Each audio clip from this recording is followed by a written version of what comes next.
In Module 20, we will be doing the final installation of the back wall panel, or panels.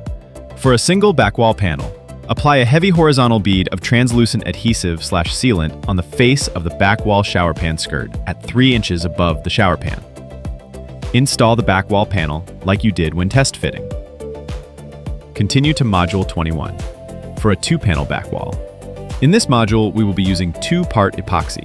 Time is of the essence when working with the 2-part epoxy. To avoid potential misalignment on the face of the panels, make sure that all panels are installed and the lippage control caps tightened before the 2-part epoxy adhesive has cured. You will have approximately 8 minutes of work time. Prior to using the 2-part epoxy, you first must purge the static mixing tip. To purge, squeeze the handle of the applicator gun until it releases a quarter-sized pile. Apply a heavy horizontal bead of translucent adhesive/sealant on the face of the back wall shower pan skirt at 3 inches above the shower pan. Apply a heavy vertical bead of translucent adhesive/sealant on the face of the back wall seam skirt approximately 2 inches to the right of center. Then, apply another bead 2 inches to the left of center.